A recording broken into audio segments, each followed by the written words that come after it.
All right, guys, welcome to Take Your Base. I'm your host, Lava Rihanna, brought to you by Four Corner Sports. All right, guys, so we have this is a trade deadline special. Yes, the MLB trade line has officially ended. All right, ended at 4 o'clock Eastern, and wow, what a trade deadline we have had! I think it had to be one of the craziest trade deadlines that we have had in quite some time. So many trades have gone down. A lot of buyers. What's it called? You have teams like the Yankees and the Mets, the Dodgers, the Braves making a whole ton of moves, the White Sox, and then you have teams that are sellers like the Nationals who have been dump selling, the Cubs dump selling, and the Twins dump selling as well. And we have so much to cover. But without further ado, let's just get it on with the first big story. All right, for the New York Mets. Yes, the New York Mets made a big move outside of getting Rich Hill earlier in the week. They got Javi Baez. Yes, they got Javi Baez, who at one point in time he was one of the best shortstops in baseball, but as of the last couple of years has regressed with the bat. He would strike out often, would become a liability at the plate. But the fact that the Mets ended up making this trade, and why this trade is so important, is because of the fact that since Francisco Lindor probably won't be coming back until September, all right, this allows you to get depth.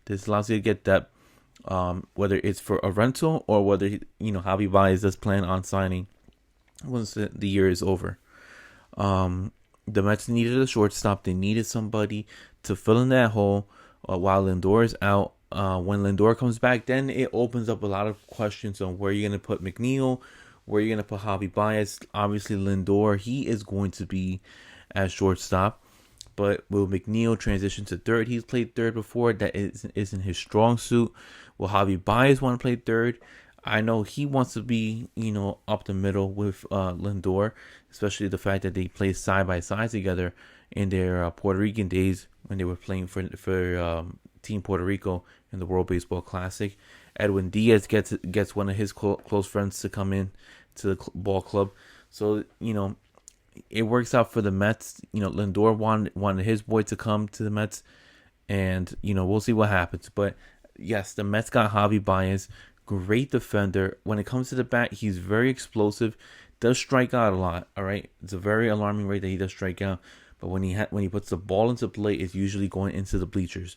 So a very explosive. He's one of those guys that has an if factor, and once he's at the plate, anything can happen. Anything magical can happen. All right. The Yankees made plenty of moves. All right. They were a lot more busier than the Mets. They wanted to reshape that lineup, add some depth. They got a left-hand pitcher in Andrew Heaney from the Los Angeles Angels. So that is right there help, because of the fact that the Yankees did need some help in that bullpen, and you put Andrew Heaney out over there. He could start for you. But personally, you could put him into that in the starting rotation, and then once you have your guys healthy, like Corey Kluber, to come back from IL, you can have Heaney into that bullpen as like a long reliever, somebody that can eat you innings. Does that at the third. But the two big moves that the Yankees ended up getting, they got Joey Gallo from the Texas Rangers. Now, I didn't expect Joey Gallo to be acquired, but I'm trying to look it up for you exactly the people that he ended up getting traded for. Joey Gallo. Yes, he got Yankees acquired outfielder Joey Gallo and Joely Rodriguez and cash consideration, which is huge because remember, the Yankees do not want to go over that $210 million mark because of the fact that the Rays, right, and Hal Steinbrenner was very pissed off about it. The Rays, who dominated baseball for the most part, dominated the American League with a $60 million payroll, and the Yankees were at $250 million payroll. So the Rays, one of the best, front offices in baseball. They know what they're getting out of their players. All right, they work with very little salaries, and they're able to extend out to the World Series. But meanwhile, the Yankees, who has the star-studded lineup, overpaying their players, right? Whether they're worth it or not. High salaries, can't even make it to the World Series. So that's something that Hal Steiner had looked into. They were able to get cash consideration, which is huge for the Joey Gallo trade. They really, obviously, they weren't gonna, blow everything up because the Yankees simply just don't do that type of stuff. But the Yankees were able to retool, reshape, and reform. They got the left-hand power bat that they needed. Great defensive outfielder in Joey Gallo. They got Joely Rodriguez, who's a plus. Somebody you could throw in that bullpen. Okay, they got the cash consideration that's going to eat up that the Rangers are going to pay. I believe the remaining, if not the majority, of Joey Gallo's contract for this year. In exchange, the Rangers are receiving Ezekiel Duran, Josh Smith, Trevor Hoffer, and Glenn Otto. All right. Overall, the Yankees ended up giving up middle tier minor leaguers. Joey Gallo came at a haul, but I think it was worth it for the Yankees. The Yankees needed that power bat. For the Rangers have been stinking for quite some time. It is time for them to try to accumulate as many good if not decent prospects, build them up, and then hopefully within the next 3 to 4 years you'll be able to have them on the major league roster. The Yankees also acquired from the Cubs. Yes, they got from the Cubs, so the Cubs are doing like a fire sale. Anthony Rizzo, and this one, wow, they ended up giving 2 of their guys inside of the top 12 of their farm system, inside of their pipeline. Yankees ended up giving up Alexander Vizcaino and Kevin Alcantara. Now, what's it called? People had said that Kevin Alcantara has the resemblance, right? His game was to play something of a Dexter Fowler, and Alexander Vizcaino, who plays in high A ball. Scouts are saying that he does need to work on his slider. They could see him, getting into the majors within the next year or so. Alcantara within the next 2 to 3 years. So you kind of get the gist on where the timeline for these guys to make it to the majors. Good on the Cubs on trying to acquire as much talent as possible. Oh, and by the way, I did not even mention the Cubs got a very good prospect in Pete Crow Armstrong in the Javi Baez trade. If Pete Crow Armstrong was not hurt, did not have shoulder surgery, this guy would be a top 50 prospect. And him playing in single A baseball, all right. It was kind of like the smart move for the Mets to try to trade him away. As much as fans did, diehard Met fans didn't want to see him get going. Sorry, that was like a fly or something like that. It was very important that they were able to get Javi Baez. They got rid of Pete Crow Armstrong. As much as that kind of had hurt them, the realization is this: what happens if the Mets re-sign Conforto? They already have Nemo. They have Dom Smith in left field. It'd be different if we had a DH.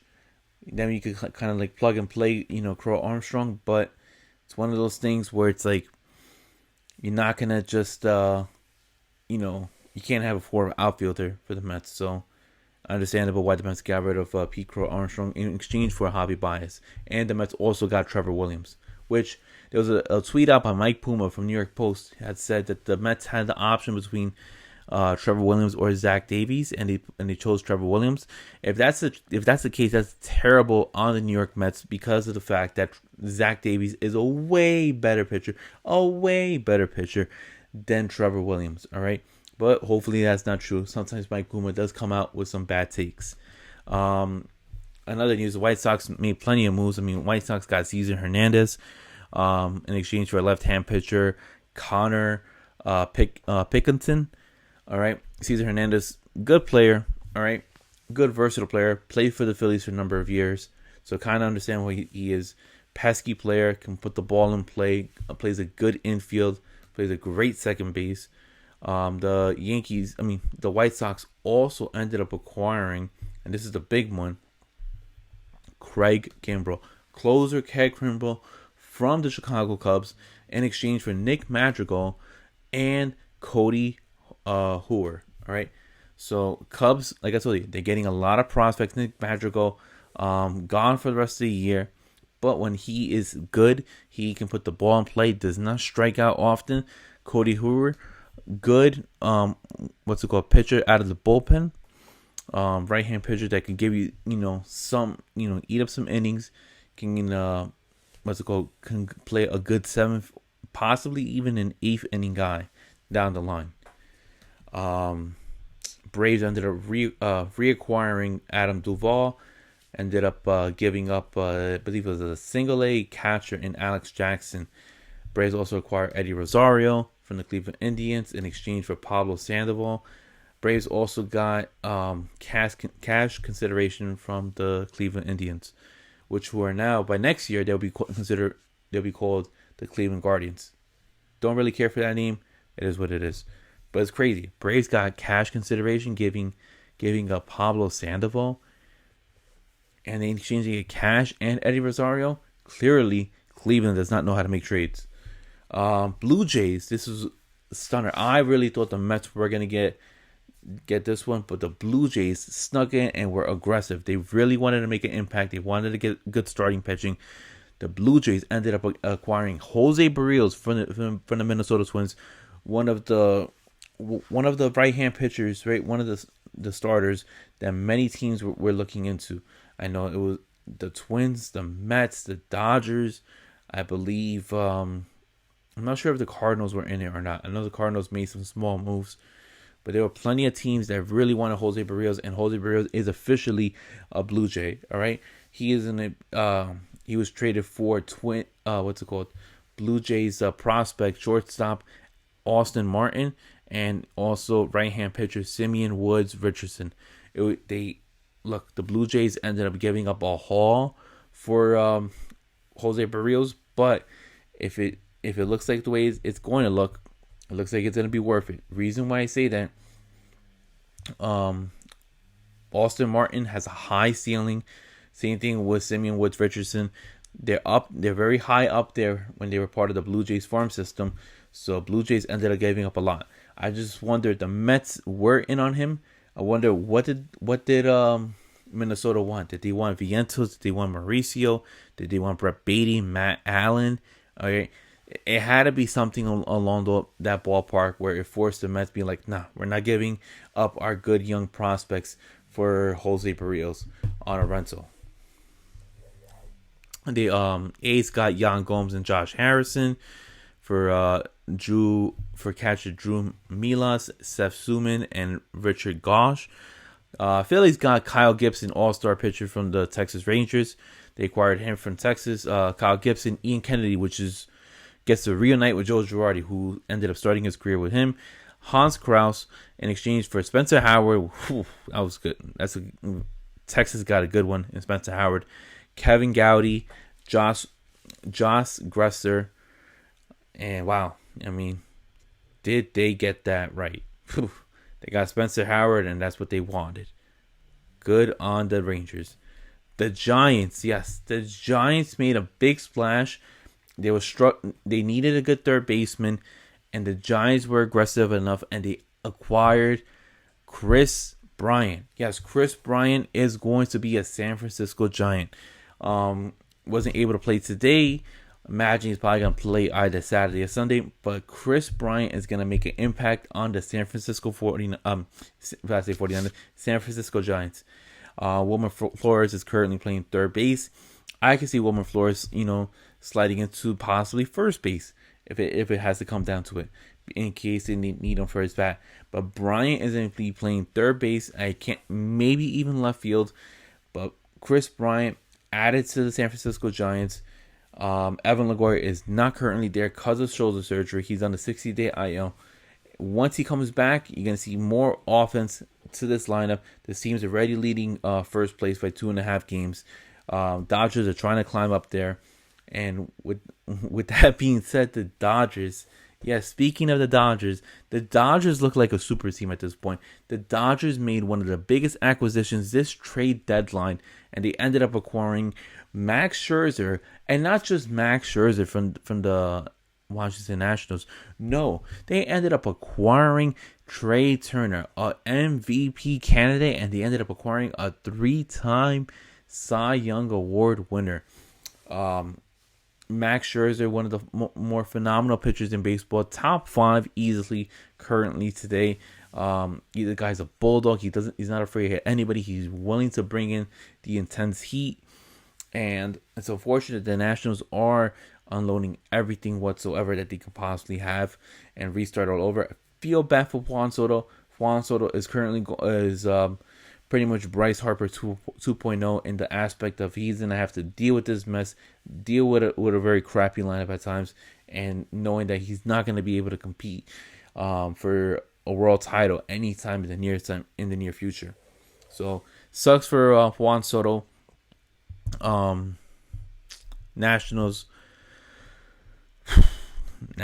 Whew, they gave up. They're on fire, so for sure.